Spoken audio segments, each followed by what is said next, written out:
So in question number 6, according to the given information on the diagram, we have to find out the angle ARE and angle DRE. So I have written on the board, it has been given to us, line AB is parallel to line DE.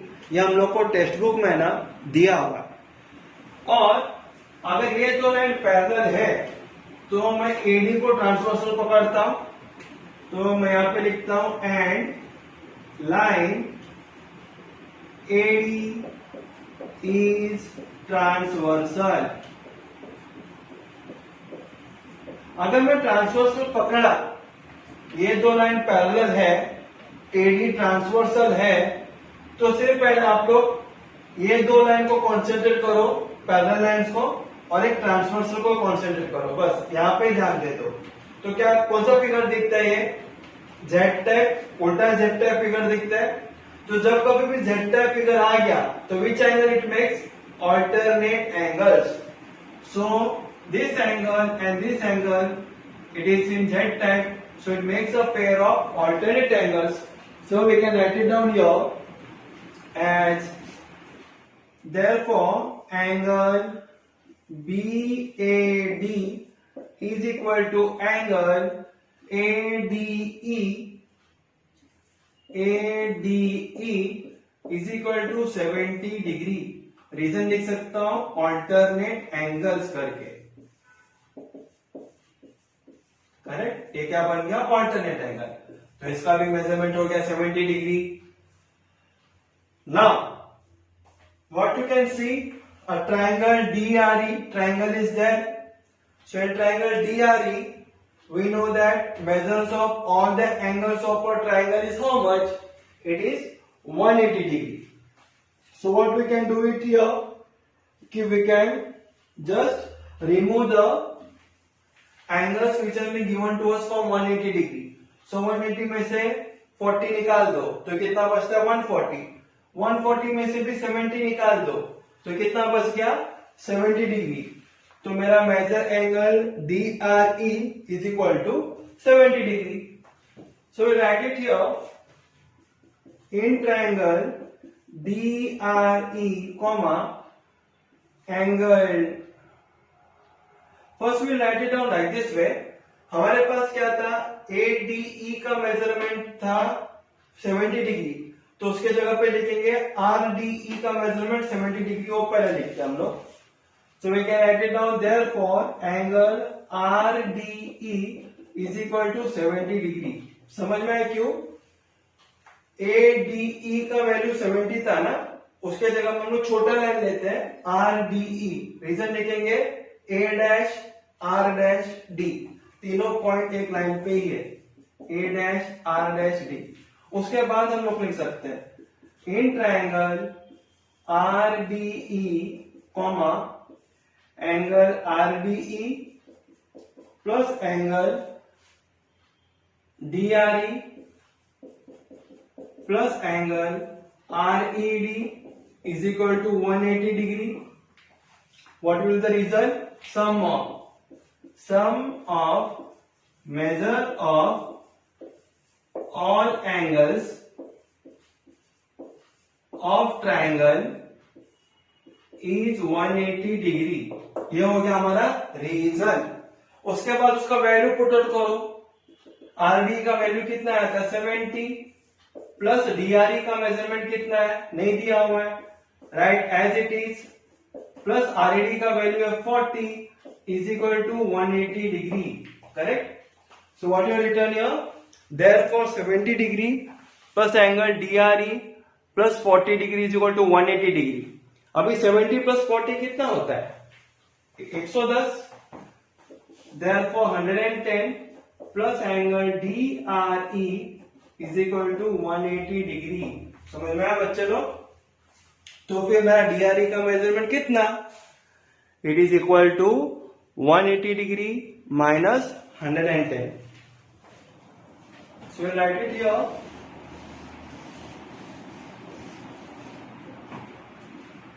Therefore angle DRE is equal to 180 minus 110 is equal to 70 degree. तो फिर यहाँ पे मेरा measurement आया 70 degree. अभी मेरे को ARE का भी वैल्यू फाइंड आउट करने का है।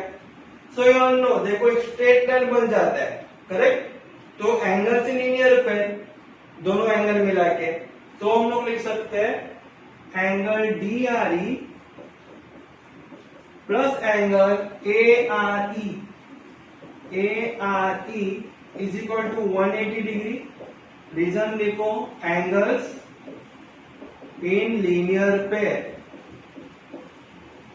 यानी दोनों एंगल एक स्ट्रेट लाइन में मिलते हैं। देखो, it is there in a straight line. If you keep a ruler here, see both the angle, it is there in a straight line.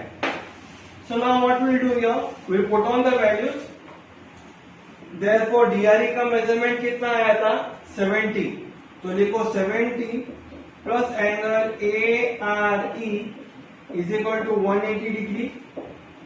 तो फिर मेरा एंगल ARE का मेजरमेंट कितना आता है, it is equal to 180 degree minus 70, it is 110। So like this way we got the values of both the angle. ARE का भी measurement आया 110 degree. So very easy sum it is. It was based on alternate angles. Then we have taken sum of measures of all angles of a triangle is 180 degree. After finding out the angle of DRE, we have taken angles in the linear pair. Now we will see to next question, question number 7. Now we will see to question number 7. So in question number 7, they are told to you in triangle ABC, bisector of angle A and B intersect at points O. Measure of angle C, they are given to you as 70 degree. You have to find the measure of angle AOB, that you have to find it out. So this is our question number 7. So what I will do, we'll write it down like this way. Let angle CAO is equal to angle OAB. Reason we write it down कि रे OA bisects angle CAB, correct. पहले हम लोगों ने क्या लिख लिए कि रे OA क्या करते हैं, बाइसेक्टर करते हैं एंगल CAB को बराबर दो टुकड़े में। Why? Because it is given to you in textbook कि bisector of angle A and bisector of angle B, it meets at point O. That is been given to you in your textbook. So we have written here ray OA bisect angle CAB. उसके बाद हम लोग क्या करेंगे पता है, let angle CAO is equal to angle OAB को हम लोग x पकड़ते हैं। CAO और एंगल OAB को हम लोग ने क्या पकड़ा, x पकड़ा हम लोग ने। इन द सेम मैनर हम लोग लिख सकते हैं angle CBO equal to angle OBA। देखो OBA और CBO दोनों इक्वल है, क्यों? क्योंकि रे OB बाइसेक्ट करता है एंगल CBA को। सो राइट इट डाउन हियर, रे OB बाइसेक्ट्स एंगल CBA। यहां तक समझ में है? देखो रे OA CAB को दो टुकड़ा करते हैं, इसके हम लोगों ने लिखा कि दोनों टुकड़ा एक दूसरे को इक्वल है। वैसे रे OB CBA एंगल को दो टुकड़ा करते हैं, तो CBO किसको इक्वल होगा, OBA को इक्वल हो गया। और इसको हम लोग क्या करेंगे, y पकड़ेंगे। तो let angle CBO is equal to angle OBA is equal to y, correct. So till you got the concept clear. जो दो बाइसेक्टर है OA और OB बराबर दो टुकड़े के एंगल A और B को, तो हम लोग ने उसको लिखा है x डिग्री और दूसरे को लिखा हम लोग ने y डिग्री करके। Now what will do here, अभी मेरा angle CAB is equal to what, I will write it down, angle CAB का वैल्यू कितना रहेगा, दोनों x को मैं प्लस करेगा तो मेरा CAB का वैल्यू आएगा। इसका मतलब कितना x हो गया, 2x। वो हम लोग लिखने वाले हैं। Angle CAB is equal to angle CAO plus angle OAB। Reason हम लोग लिखेंगे, reason will be angle addition postulate, यानी ये सिंपल कॉमन सेंस है। दो एंगल को हम लोग छोटे एंगल को प्लस करते हैं तो बड़ा एंगल फॉर्म हो जाता है। So therefore angle CAB is equal to, दोनों का वैल्यू x पकड़ते हैं, x plus x is equal to 2x। Clear, got the concept clear? तो ये मेरा हो गया number 1 equation. Now in number 2 equation, what I will write it here? In the same manner, angle CBA को पकड़ते हैं। अभी CBA का वैल्यू कितना आएगा, डायग्राम के हिसाब से y plus y degree is equal to 2y degree. तो हम लोग लिखेंगे angle CBA is equal to angle CBO plus OBA। तो लिखेंगे angle CBO plus angle OBA। रीजन भी सेम आएगा, angle addition postulate. Write down the reason, angle addition postulate, correct. तो अभी हम लोग क्या करेंगे, उसका वैल्यू लिखेंगे। क्या वैल्यू है इसका, CBO का देखो, CBO y है, OBA इसका भी y है, तो लिखेंगे y plus y is equal to 2y। यह हमारा इक्वेशन नंबर 2 हो गया। So till you got the concept clear? In equation number 1 we got the value of CAB as 2x and CBA as 2y. Now what we'll do, अभी हम लोग लिखेंगे in triangle ABC में angle A plus B plus C is equal to 180 degree, वो लिखेंगे हम लोग। In triangle CBA angle A plus angle B plus angle C is equal to 180 degree. Reason लिखो, sum of measure of all angles of triangle is 180 degree. समझ में? तीनों measurement का angles का वैल्यू कितना होता है, कोई भी ट्राइंगल का 180 डिग्री। हम लोग ने लिखा एंगल CBA, यानी बड़ा ट्रायंगल का वैल्यू लिखा हम लोग ने। So in the same manner what will do here, will write it down. Angle A का मेजरमेंट कितना आया था मेरे पास, A का मेजरमेंट देखो x प्लस एक्स 2x आया था। A देखो बीच में CAB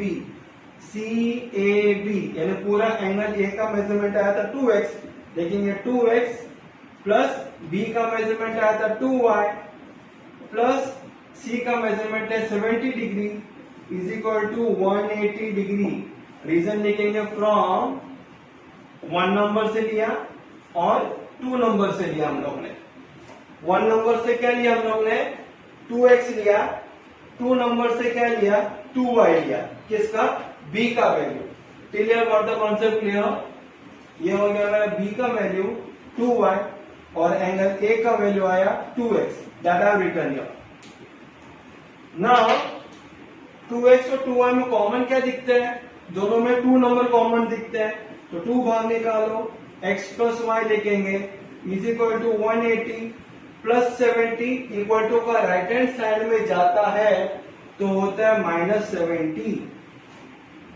तो फिर what is the value will be getting here, therefore 2 bracket x plus y is equal to 180 में से 70 गया तो 110।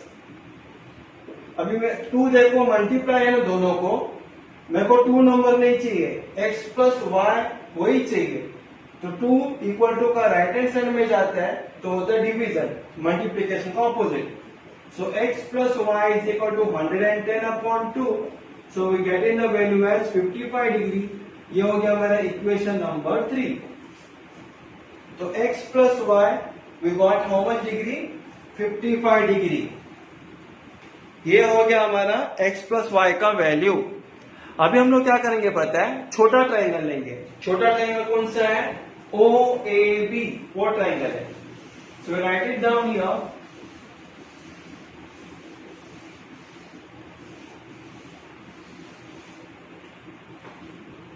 इन triangle O A B what I am getting here. अभी छोटा ट्राइंगल के ऊपर ध्यान दो। छोटा ट्राइंगल में क्या पता चलता है आप लोगों को, angle O A B plus angle O B A plus angle B O A is equal to 180 degree. Reason आएगा same, sum of measures of all angles of a triangle is 180 degree. छोटा triangle में देखो O A B यानी ये वाला angle O A B plus angle O B A इधर का angle plus angle B O A ऊपर वाला एंगल, ये तीनों एंगल का मिला के कितना होता है 180 डिग्री। रीजन क्या आएगा, sum of measures of all the angle of a triangle is 180 degree, correct. अभी ओ ए बी का वैल्यू क्या है डायग्राम के हिसाब से, ओ ए बी का वैल्यू देखो, मैंने यहाँ पे 2 लाइन मारा है ना, क्या वैल्यू है, एक्स है, तो मैं लिखूंगा यहाँ पे एक्स प्लस ओ बी ए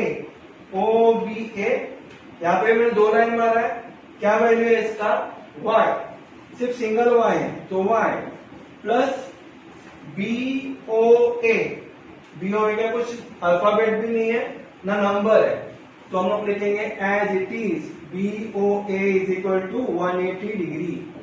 लेकिन एक्स प्लस वाई का वैल्यू कितना आया था 55 डिग्री, तो इसके जगह पर हम लोग लिखेंगे 55 degree plus angle B O A is equal to 180 degree. अभी 55 डिग्री कहां से लाया मैंने, 3 नंबर से उठाया ना, तो 3 नंबर से उठाया तो लिखो from 3।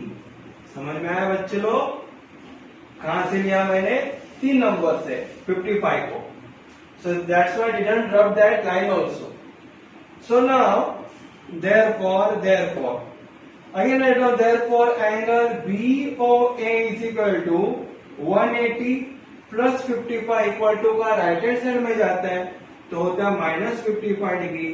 So will be getting the answer as 125 degree, correct. तो मेरा एंगल BOA का मेजरमेंट कितना आया 125 degree. That was the question asked to you in your text book. So we got the answer for question number 7 as 125 degree. So here you have to just do a practice and actually it is very much easy also. Now we'll see to the next question, question number 8.